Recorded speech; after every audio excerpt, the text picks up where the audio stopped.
Right, good evening, welcome. I'm Pej, and this is the Garforth Music Scene Pejcast. See what I did there? I see what you did there, that were awesome. I am joined by one of our lovely admins, the lovely Lauren Williams. Hi. Who is one of the founder members of the Garforth Music Scene, and like myself, quite active in the local area with performing and supporting other people's events. So for our first ever episode, I thought I'd have a little bit of a chat with Lauren and with Mr. Tom Mitchell, who's hiding behind the camera somewhere, about why we have this little community and what it means to them and kind of what it means to me and all of you guys. So I hope you enjoy. So over to you, Lauren. Okay. Why is it that we're here? Or what is it that brought you to this lovely little community? Yeah, so it kind of all started out with going to a regular open mic on a Tuesday to the Miners and interacting with Tom, Matt Pease, Russ, Lee. Ended up creating a little band of our own, Russell and the Love Muscles, shout out there. So we did that band for a little bit there. And then in terms of, getting gigs and things like that and putting on events, the idea kind of came about when Tom and Russ had a conversation about something being missing from the music scene, people not really knowing what events were going on in and around Garforth, not really a community for it or what was known of as a community for it. I've been, performing and doing open mics in Garforth since I was 18. So you'd hear about things on the grapevine, but it was very few and far in between. So when Tom mentioned this idea and that he and Russ had discussed, it was like, I was looking to do a page, that sort of thing. Do you want to, get involved? And I'm like, hell yeah, let's go.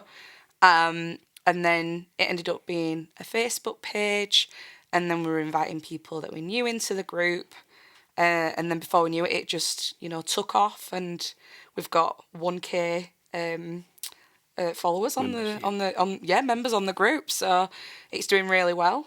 But brilliant idea to come up with, because there was literally nothing out there initially that indicated that anything was really happening in Garforth. So it was a brilliant idea.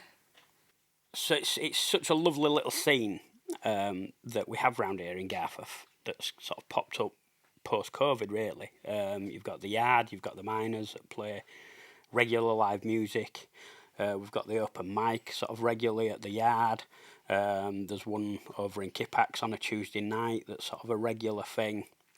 And there are others that sort of happen sort of like maybe once a month or less frequently, which it's a great facet for so many people to get out there.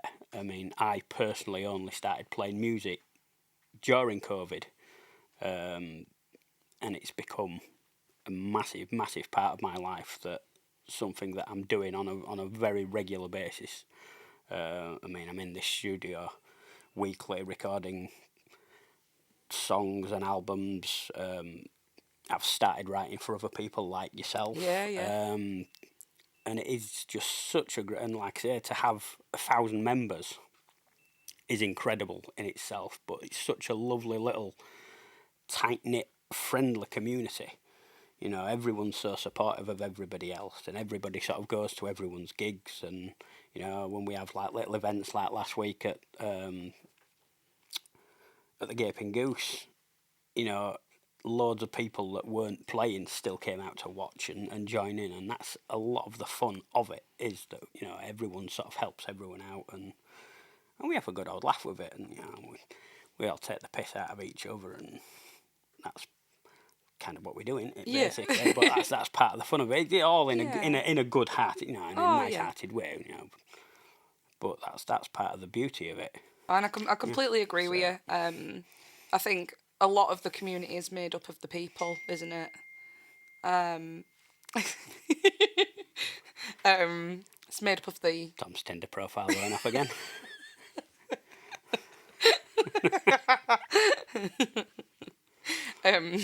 It's the people in the community that make it, really.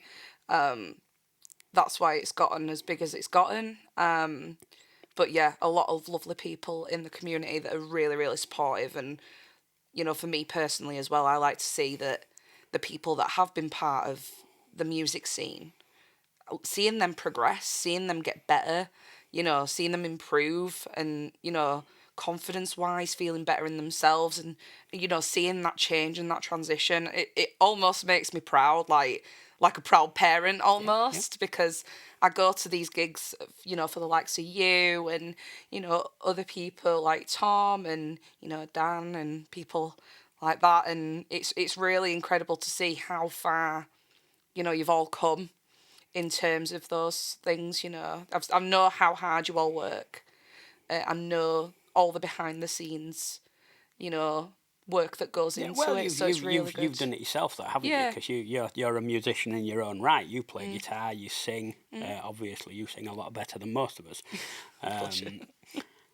But yeah, there is. I mean, obviously there's hours and hours of practice, which the wide world never sees when you sort of just get up and do sort of 15 minutes at an open mic night, and people sort of assume that it's just a God-given right that if you're going to get up and do a song, you're going to do it correctly and we'll just play this song and play that song. It's, you know, at gigs when people come up and sort of make requests to you, it's like, well, what do you mean you don't know the song? Well, how many songs are in the world? You know, I can't learn them all like that. You know, I wish I could because It's like I know the song, but not to the extent that you're wanting it. I may know the song, but Like, I can sing along to it and know it, but but I'm not going to perform it because it takes hours and hours to learn the chords and the sequence and the melodies and the little nuances that make it your own. And sometimes songs just don't sit with you. You know, you might like a song to hear, but to try and play it, you're like, no,